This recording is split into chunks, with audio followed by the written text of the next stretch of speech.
Sometimes I forget who I am. I call this feeling float. It's strange. Like a sound, an image, or even just a thought pulls me back into a moment from my past. It's blurry, unclear, yet it carries a heavy emotional weight, a sense of being there, of truly existing in that space, so heavy that it makes me float away from where I am and into that memory. It's almost like leaning too far back in a chair and feeling that second before you fall. I was sitting at a restaurant with my wife when I saw a man with his wife and 2 daughters. I noticed the way he raised his glass of water to his mouth, the movement of his hands, the subtle arch of his eyebrows. At first, it felt like simple familiarity, and then came the float. Suddenly, scattered flashes came rushing in, memories of playing in the yard with my brothers, orange sunlight dancing through the grass, the shimmer of lake water reflecting twilight as we stared across, imagining what existed on the other side like it was the edge of the world. The feelings were overwhelming, like waves crashing. But what was it about this man and his family that triggered those images? And what were those images really? Because, as far as I knew, I never had brothers. My wife must have noticed something was wrong because she gently touched my arm and asked. I told her truthfully that I felt the man sitting across from us. He was my brother. You don't have a brother, she said softly. I nodded. I know. And yet, in sudden emotional fragments, I remembered growing up with him. I've had these float moments before where I questioned if they were real memories. Sometimes I've thought maybe they came from old TV shows or stories I overheard as a kid, all jumbled up in my head. I never could be sure, but this time felt different, stronger, real. He looked over at me. Our eyes met.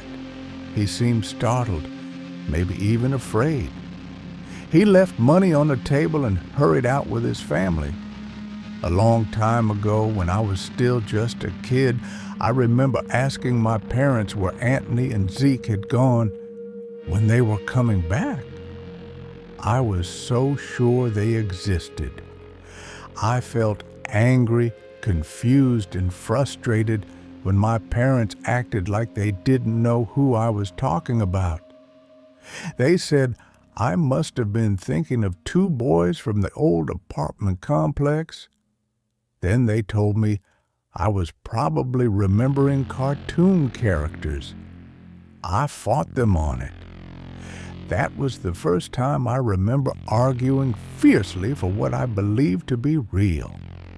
And also, the first time I remember giving up and letting their version of reality win. I trusted them and let go of the belief that I had brothers. But throughout my life, especially when listening to melancholic music, fragments of those so-called imaginary memories would return. Just for a few seconds, I'd drift, float into that space again. And lately, those echoes have resurfaced, accompanied by new flashes. One was of a strange house at night, surrounded by a turnip field and the soft glow of a bonfire. Another, a wooden room with an eerie light outside the window.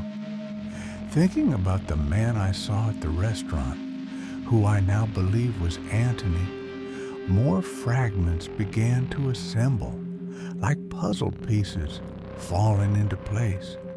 It started as a trickle, small moments returning quietly, but within hours, it turned into a flood. I lay in bed all night, sorting through each memory, trying to arrange them, give them some kind of order. the beginning of it all. I remember waking up in a panic, helpless, feeling something terrible was about to happen. Fear, confusion, the overwhelming sense that something wasn't right. I thought I was in my own room, but everything felt off. The darkness was thicker, unnatural. The bed beneath me was unfamiliar, not just the shape, but the smell. I must have been 8 or 9, judging by the fuzzy tiger pajamas I had on. I hadn't wanted to go to bed that night. I was angry.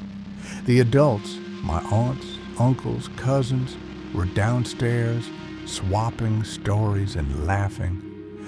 I had been completely absorbed in it all, the warmth, the energy, the excitement. I begged to stay, but my mother insisted. She made me brush my teeth, then tucked me in. I remember lying in bed, still hearing their voices through the floorboards. Not the words, just the comforting rhythm of them. I drifted to sleep, weightless, like a feather in deep space. But when I awoke, everything had changed. The voices were gone. The lights below had been switched off, and an unease settled in. I tried to soothe myself, reasoning that I just wasn't used to this place. It wasn't really that strange, I told myself. Just a farmhouse. I believed it belonged to my great-uncle Horatio. I thought we had visited once before to see the place where enormous mushrooms grew in the yard. But this felt like the first time we'd all stayed overnight. As I gathered my thoughts, I noticed a strange light glowing beyond the window. Curious and worried I might be missing out, I climbed out of bed. Maybe the family had gone outside, started a bonfire, and continued their storytelling. Maybe they were roasting marshmallows and laughing without me. Anthony and Ezekiel were still asleep, each in a separate cot across the room. But if they were just kids from our old apartment complex, what were they doing here at a family event? And if they weren't my brothers, who were they? Why has no one ever mentioned them again? I walked to the window and looked out. What I saw was a rectangular shape, hovering at about my eye level. If this was the second floor, the object floated maybe 100 feet away, directly above the turnip field. It cast a powerful beam of light down on the earth below. I remember the glow being bluish, but not quite blue. Something harsh, like the flicker of fluorescent lights, only colder, tinted by the dark sky around it. At first, I assumed it was just a reflection on the window. Maybe a light had been left on or the hallway door was open. But the shape outside remained flat and motionless, as if someone had painted it directly onto the sky. It felt surreal, like something out of a cartoon. As I stared, the shape expanded, doubling in size until it resembled a full doorway. That's when I saw him. A man stepped through the opening with a deliberate stride, as though he knew exactly where he was going. For years, I told myself it was just a memory from some old film. But no movie I've ever seen captured that moment exactly. The man wore a plain gray jumpsuit, and his skin appeared to match, dull and ash-toned. His expression was blank, but his gaze was fixed, straight ahead toward the driveway. I froze in place, paralyzed by fear.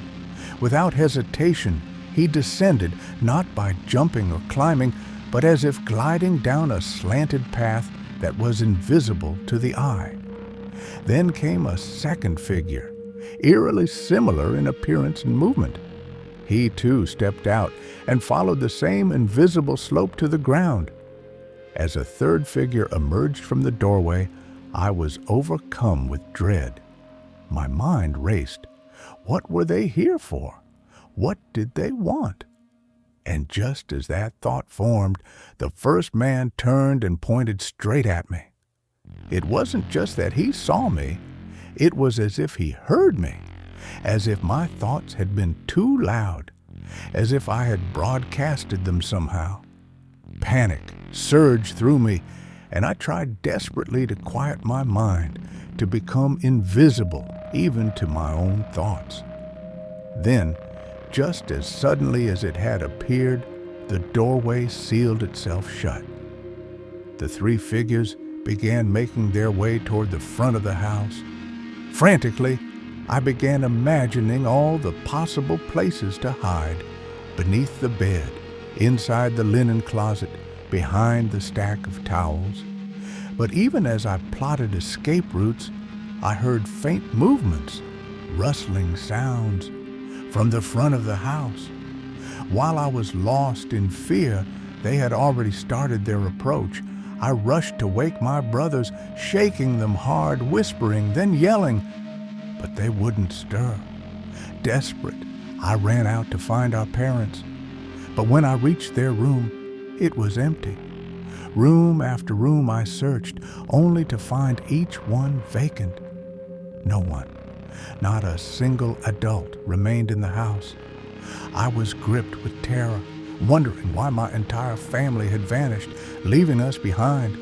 Just the three of us, helpless, and those gray figures now closing in. This was the early 2000s, before everyone had phones. I had no way to call for help. My fear doubled. Eventually, I managed to wake my brothers. I told them everything I had seen. They listened, but disbelief was clear in their eyes.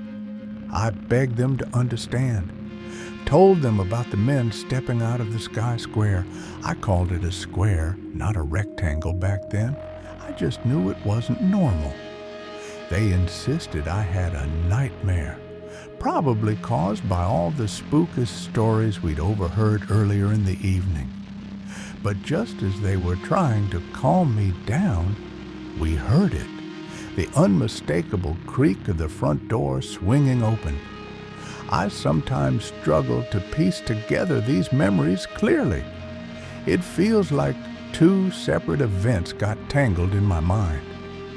I remember that after my brothers dismissed what I told them, I went to find my parents, and this time they were in their bedroom. I pointed toward the window and explained what I had seen, but they brushed it off. They said it was all in my head, probably triggered by the eerie stories the adults had been telling earlier, especially the one about Grandpa's brother. He claimed he'd seen a mysterious door deep in the forest, and a figure had stepped out, someone he instantly recognized as the devil. He ran all the way home, terrified. That story had definitely shaken me, but I was sure I saw what I saw. My parents walked to the window with me, looked outside, and calmly explained that there was nothing there, no doorway, no figures. Then they told me to return to bed. Later that night, I woke again. I could hear voices coming from downstairs, muffled but distinct through the floor. I got excited, thinking maybe the grown-ups were still awake, sharing more stories. But when I crept down to the den, what I saw left me uneasy. Some of my relatives were there, seated in a circle lit only by candlelight. But they weren't alone. Strangers sat among them, people I'd never seen before, and no one seemed bothered by it. The conversation they were having didn't make any sense to me. One man I didn't recognize asked a strange question. "Who's the bluest here? Who's wearing the most blue?" I think it was my cousin Teresa who replied that she was. One of the strangers reached into a bag and handed her a stone. Then came another question. "Who's the least shape?" Several of my relatives turned toward me and pointed. From the same bag, They pulled out a flat blue disc with markings and gave it to me. Confused, I asked what was going on. My mom approached quietly and whispered, "Shh, just go." For a long time, I convinced myself this memory was from a Tupperware party. But the more I recall it, the more certain I am that it wasn't. There was something too strange, too ritualistic about it. When I returned to bed, I soon heard footsteps and hushed voices. A few of the strangers came upstairs, entering the bedroom, even though it was late. That felt wrong. They weren't family. I watched, anxious, as they gently woke up Anthony and Zeke. I heard one of them say, "Ice cream," coaxing them from their beds. I couldn't understand why I wasn't invited, why I was left behind. Not long after, my mom came rushing in and told me everything was fine. She said I should go back to bed and that Anthony and Zeke would return soon, but they never did, and no one ever mentioned them again. When I asked about them later, everyone acted like they never existed. I was devastated. That night, I scribbled everything I could remember into a notebook. It was more detailed than I'd ever recalled before, but I still wasn't sure if I had the order right. I couldn't tell if all these events were part of the same night or if some had never really happened at all. Eventually, I began sneaking out to the place where I believed I had first seen the man, near a commercial plaza. It was a typical spot where middle-class folks went shopping, got their hair done, or stopped for a meal, but to me, it had become something more, a connection to a night I was still trying to understand. People don't end up at this place by coincidence, like they might at a roadside diner or a random stopover. They come intentionally, and they tend to return. So during the hours I usually spent at the gym, I started wandering around that plaza, peering into each store, eatery, and salon. Day after day, week after week, I stuck to this routine. I couldn't let it go, because the moment I quit would be the moment he appeared again. Or maybe he was out there waiting for me to stop, testing my dedication, or perhaps he just knew, like some kind of intuition. Being in that area made me uneasy. I had rehearsed a story in my mind just in case someone asked why I was always pacing that square. It was a public place after all. I had every right to be there. But the other people shopping seemed to watch me more than normal, like they were in on something. And they looked too familiar. That was the worst part. That creepy feeling when patterns line up too perfectly. You start to think maybe this is all fake, a game or a play. I kept spotting the same faces again and again. The lady walking her dog, I can picture her laughing under warm yellow light, but I can't recall when or where. That elderly man reading his paper, I swear he's someone I saw in an old film. It was like my past was looping through this place. These faces stirred emotions in me. Some made my chest tighten. Others gave me a dreamlike feeling of drifting into some unknown place or time. A bizarre shopping center I'd never been to before, with staircases between oddly placed stores. A mysterious building with crumbling pavement outside the entrance. Me scribbling words on a rock in a field. A narrow street lined with tiny houses with red doors. All things I couldn't remember living through, but somehow remembered anyway. If I'd seen one such face, it could be a coincidence. But suddenly, that meant something. I eventually gave up the idea of finding Anthony.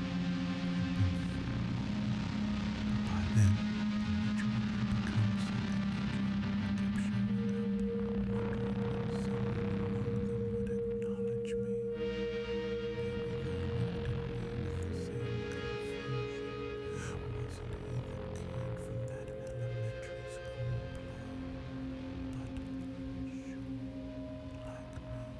Then, one afternoon near Christmas, the plaza was full of lights and decorations.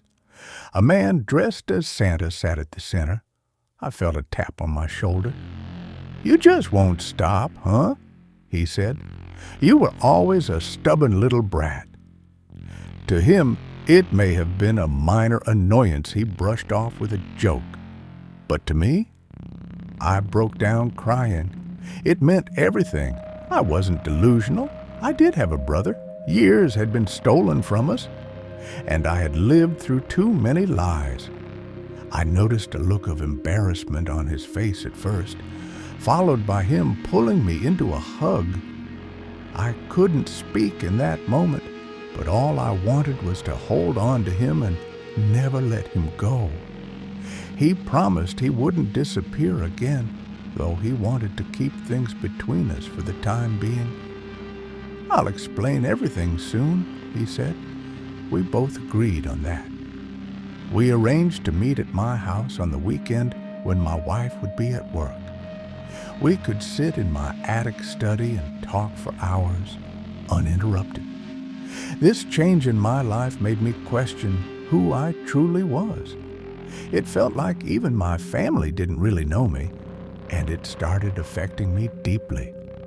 While I was sitting in my study, reading, I saw my son in the shed below where he was allowed to paint. But instead of painting, he just stood there, staring up at the attic window. I couldn't understand why he was doing that. It made me uneasy, so I pretended to be absorbed in my book. Every time I glanced to my right, he was still standing in the same spot, staring up at the window. Time seemed to drag on. He knew I was watching him. I could feel it. He knew I wasn't actually reading. I was just staring at the pages without turning them. It was growing darker, and I realized I had been pretending to read for at least half an hour.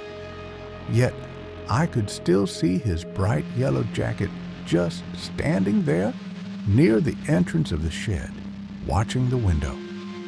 Could it even be my son? Why was he staring at me?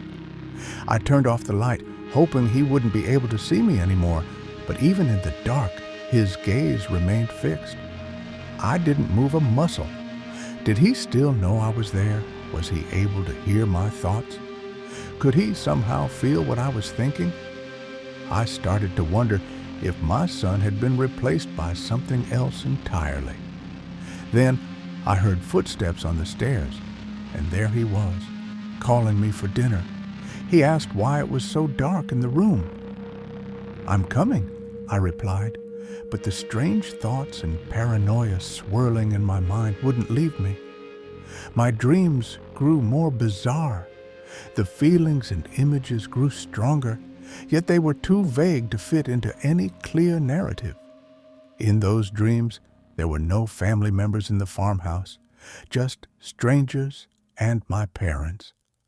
I found myself alone in my bedroom again, seeing that light outside, that gray figure, the one staring up at me.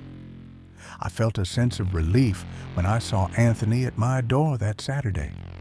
I asked if he needed anything, but he just shook his head.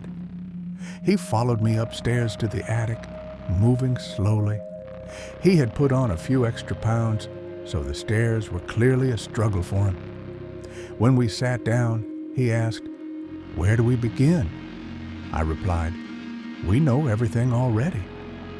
He reconsidered his drink choice, so I poured us each a shot of Wild Turkey 101. "What's the last thing you recall?"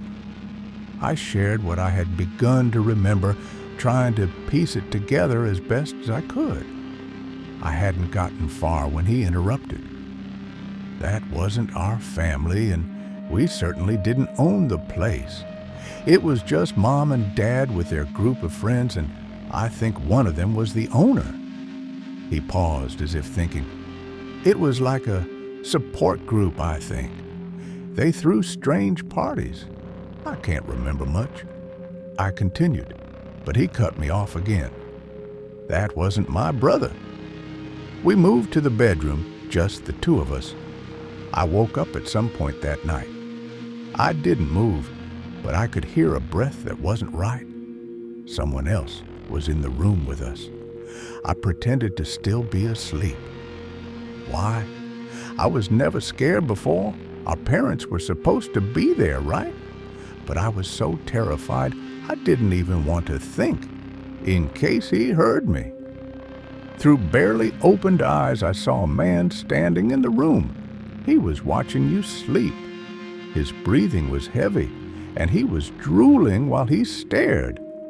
I just hoped Mom or Dad would come in before you woke up, because I had no idea what he might do to you, and I was too scared to move. He drank the wild turkey in one gulp and slammed the glass down. I was surprised it didn't break. He was trembling. Sweat was dripping down his forehead. He mumbled something almost frantically, his voice full of distress. It was almost like he was sobbing. I couldn't understand what it was at first. I thought it might be the Lord's Prayer. That was the first thing that crossed my mind. I thought he was reciting the Lord's Prayer over and over, so fast he finished a prayer in just a few seconds. It's the kind of thing people mutter when they're upset. The longer I lay there in complete silence, except for his breathing and the muttering, the more I could hear. Actually, no. It wasn't just muttering. He was getting louder, more agitated, and I could hear what he was saying. Somebody once told me the world was gonna roll me. Ain't the sharpest tool in the shed. She was looking kinda dumb with her finger and her thumb. It was Smash Mouth's All Star. I used to love that song. Never again. I do. I really do. Damn it, he muttered, wiping the sweat off his forehead. I shouldn't even be talking about this. Are you sure? I asked, topping off his glass. Not really. He paused. Zeke passed before he could even walk, so he wasn't around. He changed the subject. Is your mom awake? The song echoed in my mind. I couldn't stop thinking. At that moment, I didn't know that you were supposed to keep your thoughts quiet. The muttering stopped. I heard something. It didn't sound like he was moving, more like he was scratching at himself. But then he must have moved because I felt his face near my ear. He whispered, I knew you were awake the whole time, Anthony. I knew you'd stay awake, pretending, faking it. I knew a year ago. I was so terrified, I think I whimpered. Then he said, God's sleeping. If you wake him, he won't be able to dream us anymore. Let's get some Lucky Charms. Nothing. Eat your breakfast. He glanced at the bourbon, but didn't touch it. I drank mine. He took you and left. Did you get them? He took you and left. When I was sure he had gone, I got up to find Mom and Dad. I couldn't find them. I couldn't find anyone. I was alone in the house. I screamed and cried for help, but nobody came. He'd taken everyone. I thought he'd come back for me soon. I called the police, frantically telling them what had happened. It felt like they took forever. The officers found everyone deep in the woods, far behind the barn. I overheard one of the cops saying they were just standing there like they were watching a game. They thought it was something to do with drugs. I'm not sure what happened after that. They found everyone except you. No one ever saw you again. You became a missing person. I topped off my drink. Anthony was still nursing his second. A big question had been on my mind, but I wanted to approach it carefully. So, did Mom and Dad file a missing persons report for me? Of course, he replied. And if you mentioned me, they did the same? Yes, they did. He paused for a moment. Was this a touchy subject? Yes, but your room was left exactly as it was until you were legally declared dead on your 18th birthday. That makes sense, I said. Now came the big question. Here's the problem, Anthony. I remember Mom and Dad taking me from that farmhouse, but not you or Zeke. How could we both have gone home with the same people without seeing each other? Assuming we're both telling the truth, of course.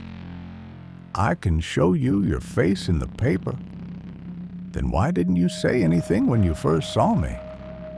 I was freaked out, all right? Strange things have been happening. Have you heard of Zimas? I shook my head. Never mind, he said, then started reminiscing about moments from our childhood. Simple, ordinary memories. It was a relief for both of us. We were both still shaken. We each poured a third and final shot to steady ourselves. The reminiscing only confirmed what we both already knew. We were brothers. We shared the same memories, or at least memories close enough to make it clear. Up until that night, we should talk to them. They died 5 years ago. Car accident. I'm sorry. They're buried near El Paso, where they lived. I shook my head. No, that's not right. They live 30 minutes from here, both retired. Dad drives Uber now to keep himself busy. We sat in silence for a while. I wanted to visit their graves, I said. He couldn't tell me where Zeke was buried. I haven't been there since you disappeared, he explained. And my grave? Since they declared me legally dead? Somewhere in Ohio, where they lived for a while. Why not Ohio or Texas? Why here? It's for my job, he answered. I inherited the old house. I wasn't sure which house he meant, as Mom and Dad never sold the family home. You need to come with me, I said. We have to see Mom and Dad. My mom and Dad. There has to be some reason behind all of this. Anthony's face went pale. The blood drained from his skin. I thought my request was perfectly reasonable, but he looked at me as if I'd just asked him to bury a body. This whole situation is driving me crazy. I've had a good, normal life, except for one night, one very strange night. And maybe that night was 50% the wild imagination of a child. I'm already rocking the boat just by being here. Anthony, I want to meet your wife and kids. I want to see my nieces and be part of their birthday parties. I want to introduce my wife and son to Uncle Tony. This part of me, of us, has been missing all these years. We just need to get these questions answered first. He agreed to come with me the following weekend to meet my parents. I didn't tell them anything about finding Anthony, nor did I plan to, not until he was with me. I wasn't sure how they'd react when they saw him, but after decades of lies, I was more than curious to see their raw reactions when I walked in with him. How do you know that's your brother? My wife asked. We shared everything up until that night. But it doesn't make sense. Just think about it. How could he have been missing all this time and be right here now? How can your parents be different if you're brothers? Someone's not telling the truth. Someone's lying, I agreed, keeping it simple to avoid sounding defensive. This is scary. I mean, why lie about something like this? This is crazy on another level. She was visibly uncomfortable. She had married a man with no siblings, and now suddenly there was this bizarre situation involving one. She was worried for me. I trusted too easily. But like she pointed out, why would anyone lie? There was no gain to be had from this. A few days later, Anthony called me in the middle of the night. He sounded shaken, but still composed, his voice a tense whisper that sent shivers down my spine. When you go to places and meet people, do you ever feel like they might be able to read your mind? Like if you're too loud, they'll know? I feel like I'm losing it. I told him honestly, I get it. Honestly, I'm relieved to have someone I can talk to about this. I really do, I assured him. All my life, I believed anyone could be a telepath.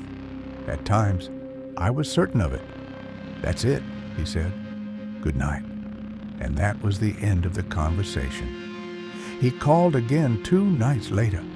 This time, he sounded troubled and spoke in a hushed tone. Do you ever get the feeling that you know someone, but they're not who they're supposed to be? I think so. Me too. Good night. My wife became more anxious when the school called about our son Derek. A man had shown up to pick him up. Could this be him? Could it be Anthony? She asked. I didn't think so. Anthony had never even met Derek. But for her peace of mind, I followed up with the officer.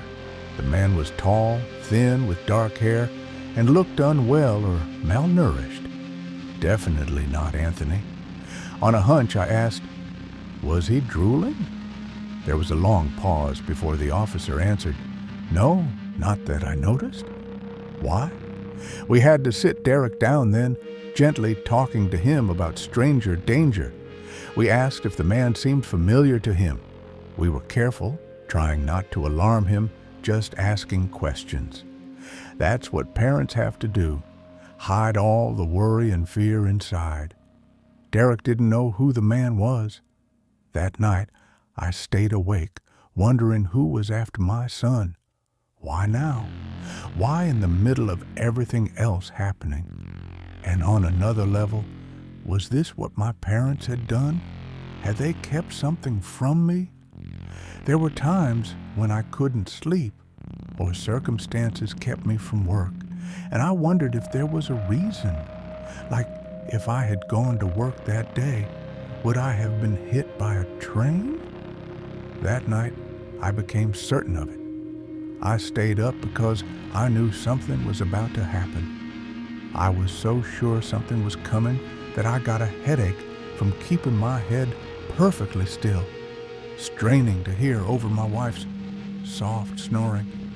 Through the silence, I heard cars pass by, a dog barking, and the creak of something shifting. Sometimes there's a moment of silence. In that silence, I expected something. Something was bound to happen. I wondered what I would do if I heard a noise from inside the house, or if someone were in the room or trying to break in. What would my escape strategy be? The moment I allowed myself to relax, even slightly, I heard something faint downstairs. Without thinking, I rushed down the stairs, hoping that by pure chance I could outsmart any intruder, convincing them I was a force to be reckoned with. But when I got downstairs, there was nothing. Everything was still, calm. The door was locked. The carpet, which always shifted when someone walked on it, had not moved. Then I noticed something. The chair. A chair that usually resides in the laundry room because we don't really need a 4th chair in the set. The other 3 were still around the table as they always were, but this chair, was now next to the kitchen island. I stared at it. An uncomfortable sensation washed over me. I felt as if I were in the presence of something malevolent, something observing me, studying me, perhaps deciding how to bring about my downfall. It wasn't the chair itself, of course, but I could sense that there was something, someone, making itself appear as the chair, or perhaps had taken control of it. I kept my eyes locked on it, determined not to blink. Any moment now, it would reveal itself. and I would know for sure that it wasn't just a chair. On some level, I knew how ridiculous I must have seemed, but not enough to question my gut feeling. "I know you're not a chair," I said aloud, and the instant I did, my skin prickled with goosebumps, and my eyes began to tear up.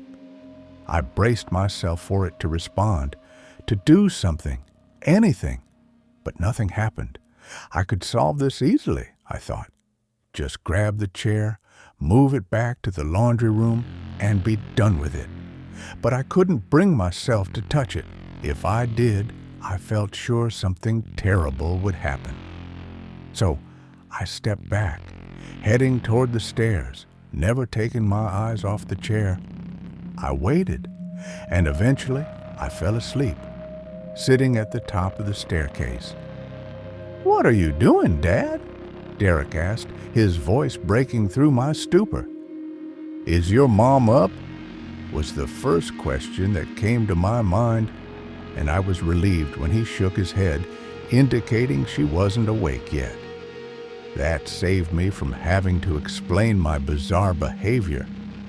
"Let's go get some Lucky Charms," I suggested, trying to shake off the tension.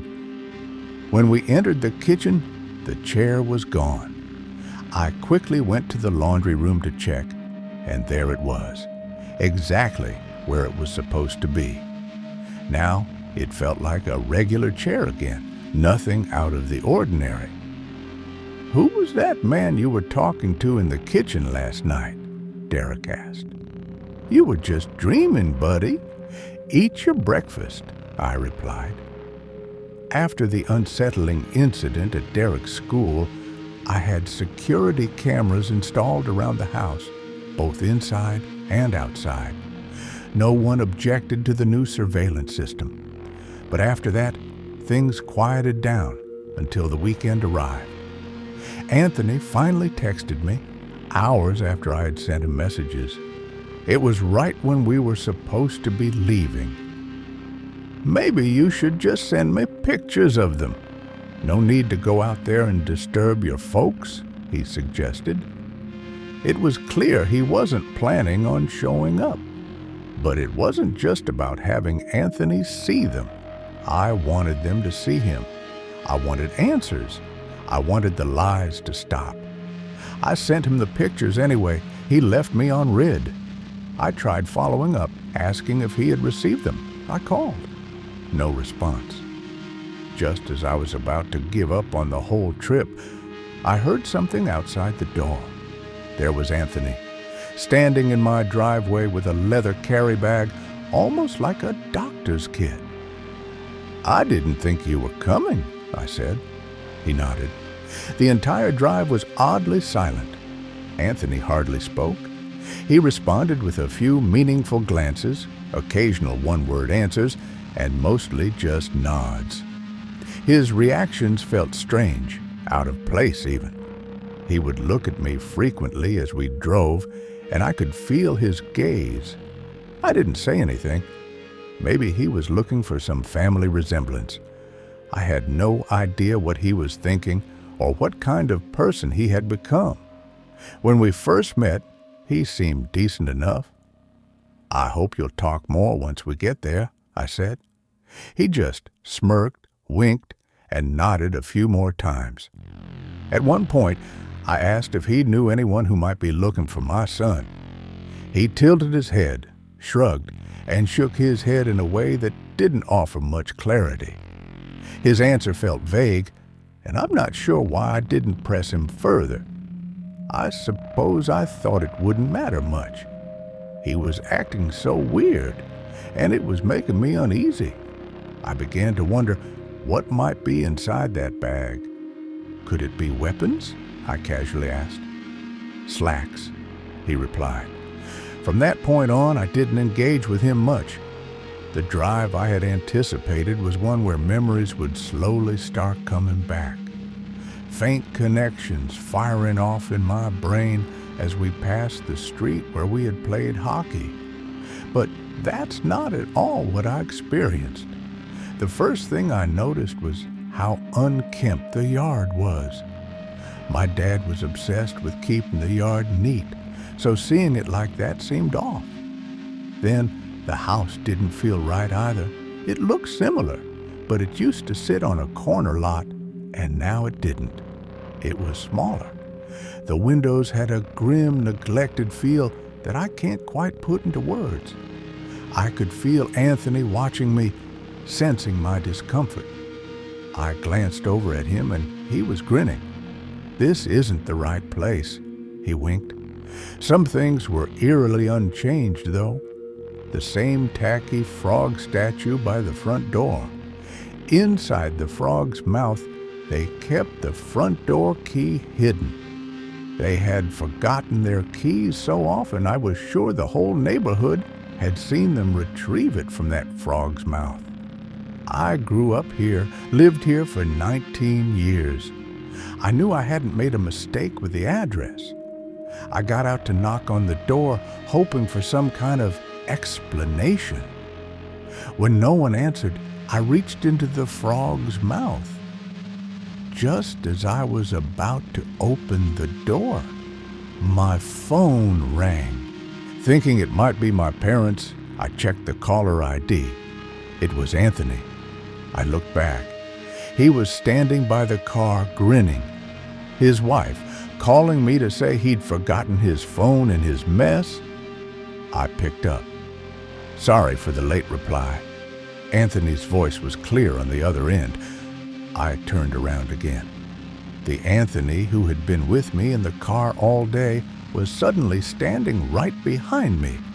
I jumped, nearly dropping the phone. He looked delighted. Then he gleefully opened his bag. He dumped its contents at my feet.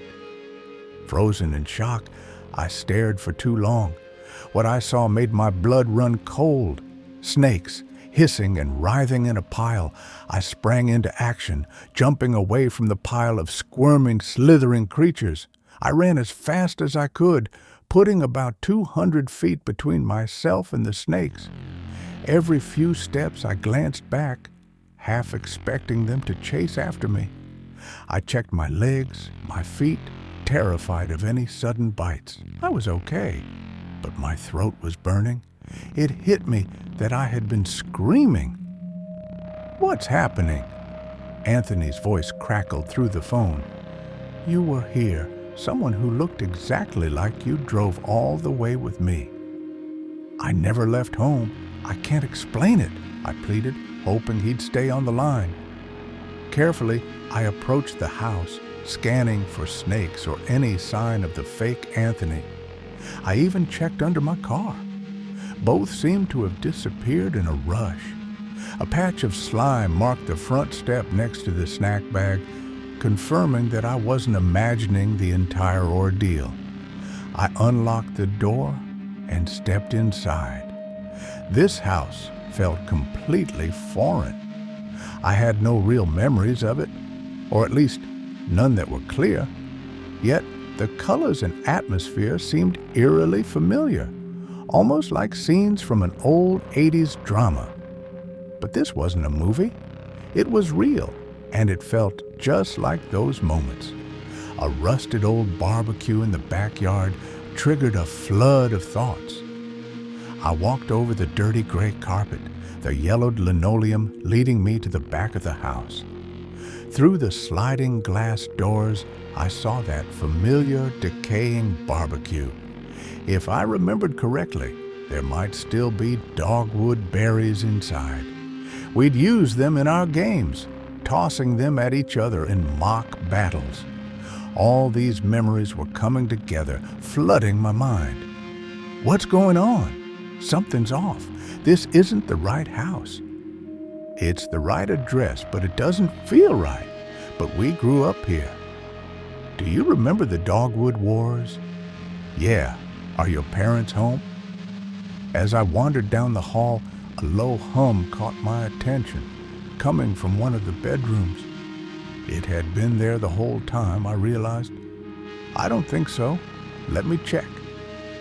The hum grew louder as I approached the back bedroom. On the door frame, about 4 feet up, was a notch with my initials carved into it. I opened the door, bracing myself for the sight of bees or wasps. Instead, I found an array of air conditioning units and entire walls of data servers. I tried to explain what I was seeing to Anthony, but it was clear he didn't believe me anymore. So I started snapping pictures. "You need to leave. What are these things? Who put them here? Just get out. This is getting too weird. I spoke to Mom only 5 days ago." "Man, you need to leave now."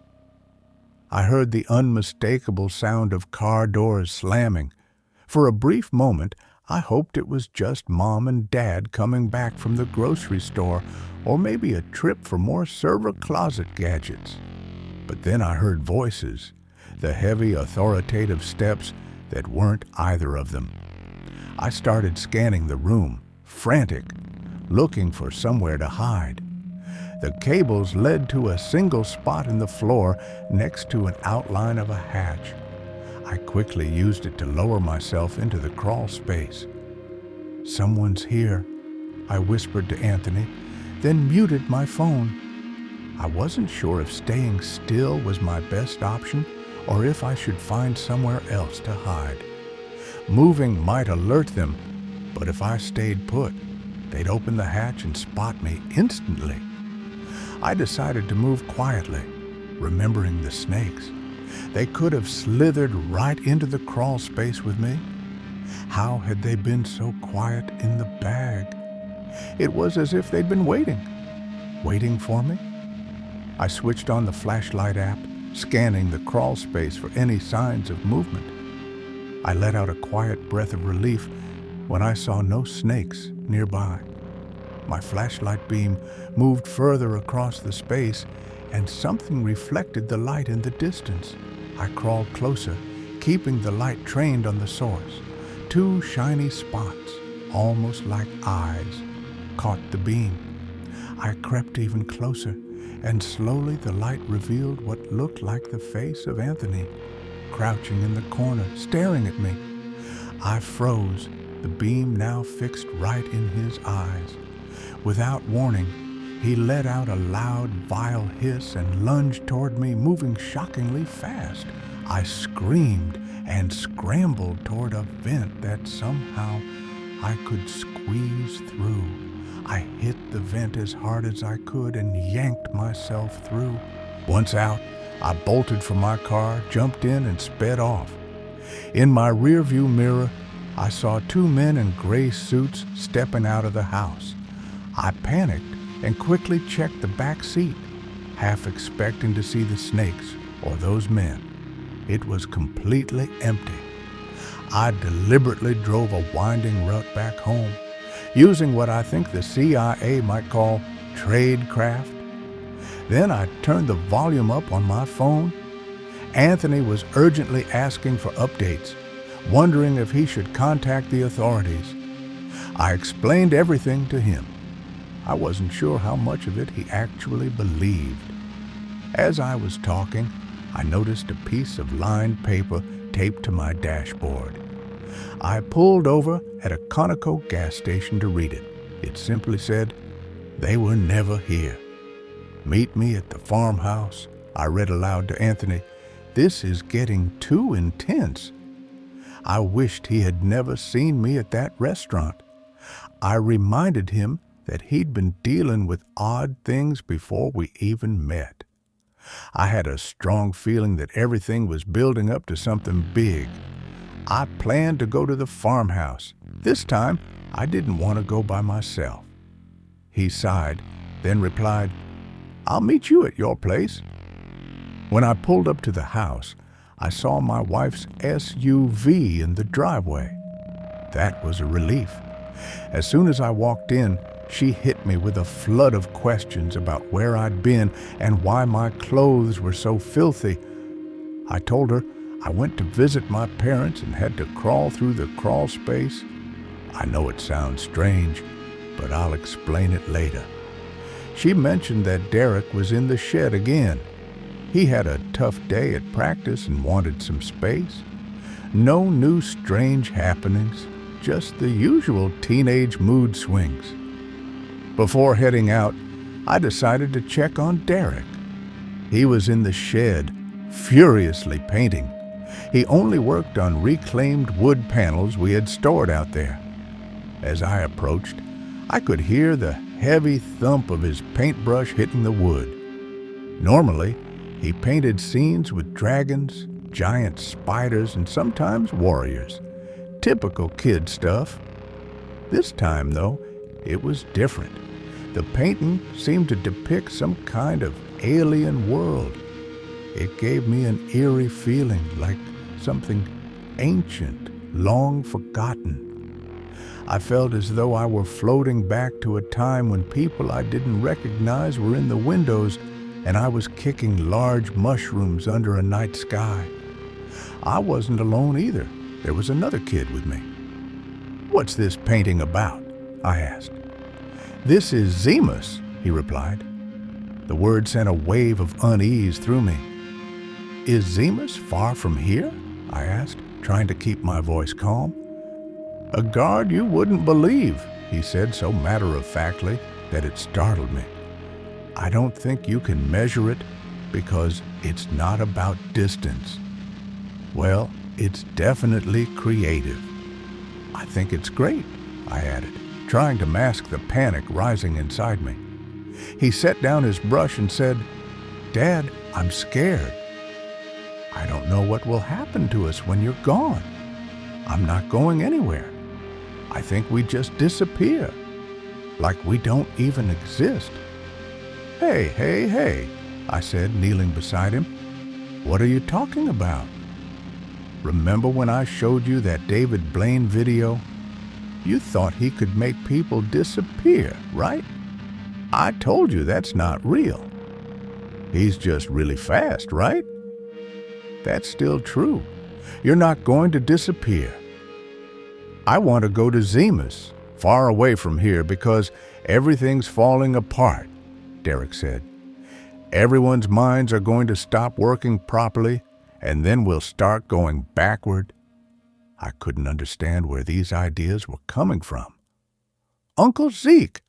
I stood up, feeling a mix of anger and nausea. "I'm going to have a word with him because he's lying to you, okay? Keep painting. It's a good one." I sat in the shed, watching him continue his alien planet artwork as I waited for Anthony. Derek had stopped painting so aggressively. By the time Anthony showed up, I didn't waste time with pleasantries. I'd fix things later, but we had to leave now. "Do you remember the time we found Grandpa's Super 8 porn?" "Yeah, I remember.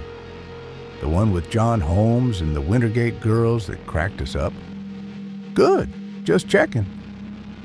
"This all started after you saw me at that restaurant. Maybe the lesson is that we're better off staying apart." "Yeah, like vinegar and baking soda or Tide Pods and teenagers." It almost felt like we weren't supposed to have met again. He was right. Ever since we did, something had been triggered. We were recalling too much. Maybe there was something dangerous hidden in our memories, something we weren't even aware of. If we could remember it all, we might figure out who had been doing this to us, who had been threatening my family, who was behind my parents' disappearance. If we could expose them, we'd get answers. The farmhouse looked even creepier than I had remembered. I couldn't believe how easily I found it. We hadn't visited it many times. It was like the place was calling to us, and it seemed to have been left exactly the same since the last time we were here. Years of neglect had caused the shutters to flap loosely, barely hanging on by a single screw or hinge. Some windows were shattered. Vines and wasp nests had taken over parts of the structure. Much of the white paint had peeled off, exposing dark gray wood dotted with lichens. I'd dreamed of this place in the last few years, and it looked just like the dream. I hadn't even connected the dots before. In my dream, the house was filled with a strange institution like a hospital, but nearly empty. Just long, empty hallways, and the traffic outside was terrible. "It's still here," Anthony sighed. "Great. Uncle Horatio owned this, didn't he?" I shook my head. Oh no, this wasn't part of the family. I was certain of it. Someone from the group must have been here. There were no other cars in sight. Nothing to suggest that Zeke was inside, waiting for us. I drove around to the back, positioning the car so it was facing the road. If we needed to make a quick getaway, at least we'd be prepared. Mushrooms were growing from the old turnip field. Enormous toadstool mushrooms. They looked unsettling in the dying light of the sun. When we reached the front door, I remembered where the key was hidden, in the mouth of the frog statue by the entrance. I reached in and pulled it out. It still worked. "How did you remember that?" Anthony asked. "We grew up here." "No, we didn't." I stopped and looked at him, my hand still on the door. I felt a sharp wave of panic. I thought I was losing my grip on reality, like I had no idea where I was or what I was doing. "Sorry, I haven't been getting much sleep." Why was there a frog statue here? The farmhouse looked different now that I was an adult. I used to remember it being so large. Now, it seemed impossible that so many people could have fit inside. It used to be well kept, warm, full of life. Now, it felt cold and decaying. The air smelled like rotting turnips. I could still see the spots where my parents used to sit, laughing and enjoying themselves. Innocent days, now buried under layers of dust and mouse droppings. It was hard to believe we ever had happy times here. Anthony remained silent. He seemed disoriented, much like I was. There was no sign that anyone else had been here recently. I had been expecting someone to show up, maybe Zeke or my parents, to explain everything that had been happening. But no one was there, just me. Then a man's voice interrupted the silence. He appeared from the kitchen area. He was tall, wearing a green tracksuit with dark hair. He looked a lot like me. "Zeke?" "That's right," he said with a smile. "Old Uncle Zeke." "What, cousin?" he asked, chuckling. I blinked, trying to make sense of the situation. Lost track. Just hang tight. They're on their way back. Whoever you are, keep your distance from my boy." I warned him, my hands clenched into fists. "You only met that kid a week ago," he said, walking off and muttering, "Here we go again." I chased after him. Anthony made an attempt to hold me back, but I brushed him off. Outside, I spotted Zeke gazing up at the night sky. Out here, away from the glow of the city, the stars were overwhelming. "They're going to demand something from you, something only you possess, no matter what it is, no matter what they say or try." When I looked up too, a rectangle of soft blue light tore open in the air, about 20 feet above the mushrooms. My stomach twisted, and I felt dizzy staring at it. Something was coming forward from the depths of that glow. Whatever images they send into your mind, resist them. There was a vague, ever-shifting presence deep within the light. A figure with human shape. It enlarged until it stepped through the rectangle, a fully formed man. He was colorless, in a pale gray suit. Still, something unseen beneath his very structure sent chills down my spine. Find a phrase to ground yourself and repeat it. The gray figure floated downward through open air at a slow angle until his feet touched earth. Then another emerged behind him, drifting the same way. The first figure now stood before me, staring with soulless eyes. The second, reached him, and then a third appeared. "I have something to say to you," the first gray one spoke in a flat but normal voice. I gave a slight nod, but he didn't continue until I responded, "Okay. This is what I came to say. There is a device resting in slumber beneath our world, the eternal dream engine, endlessly imagining. If you shout too loud, if the children cry out, the dream engine may stop its slumber and set itself upon the task of correcting all that's out of place. But we are not what's broken. We are the dream itself." That is a verse we carry with us. What emotions does that stir in you? I turned to Anthony and Zeke, hoping for a sign, but both seemed spellbound, caught in a daze. "I'm sure I've heard that before." "You just did," the second pale figure replied. "No. Earlier," I pressed. "Your session is finished. You must return." "Return where?" "Another place. Focus on the painting, can you?" I glanced again at Anthony. I wondered if we could take them, just the two of us. They didn't look strong.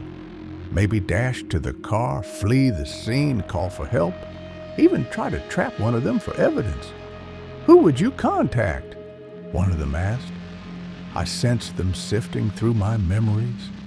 An onslaught of hazy sensations swelled inside me, sparking to half-buried images.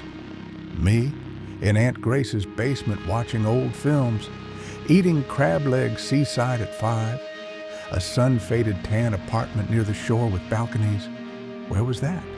A seductive black velvet painting in a crimson room. "Picture the artwork," one said. The queasiness spiked. I leaned on Anthony to stay grounded. "Drift away. Just breathe." "Let's leave this place," Anthony blurted, clutching my arm. But I was rooted, stuck in a cascade of elusive snapshots. Where was that balcony? That art? Footsteps. A father counseling his son in a tangerine-hued room. Morning light filtering into a kitchen. A hidden woodland path leading to another home. I'd been there once, as a boy.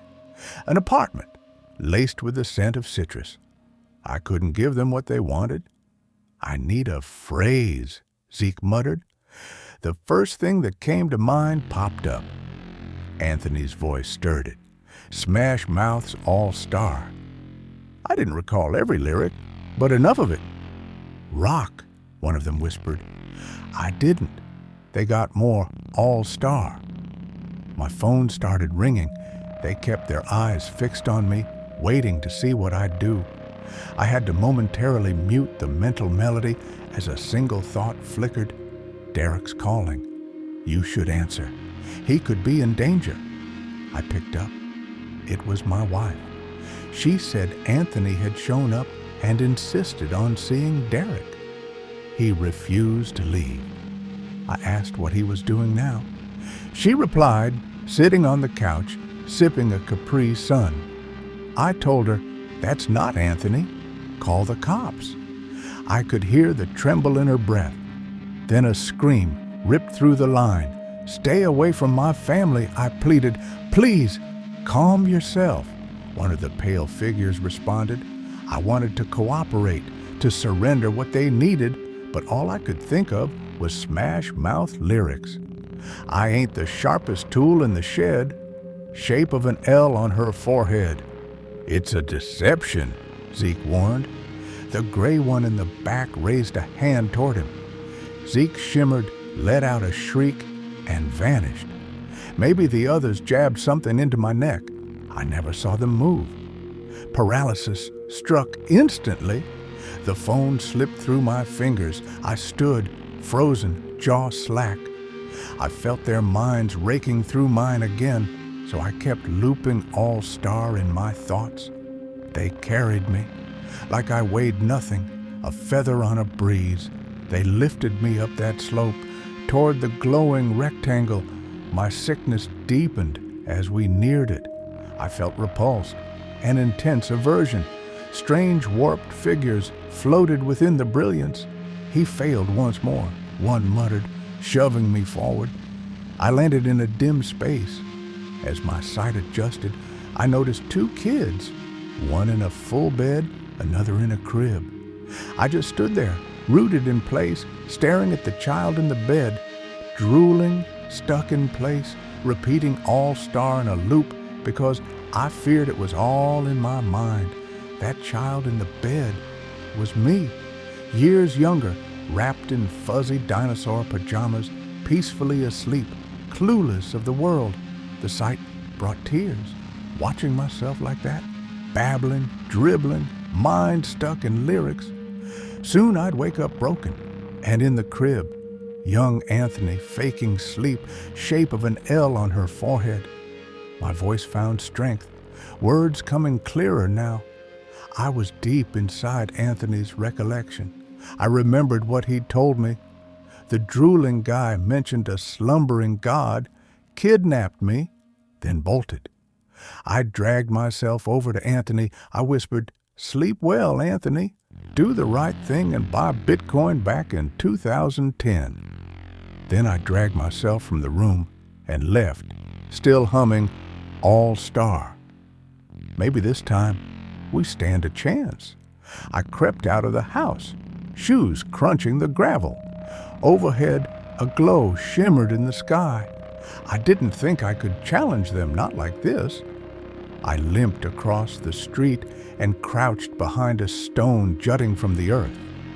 Someone had etched into it, "Only gets worse," followed by 7 short slashes.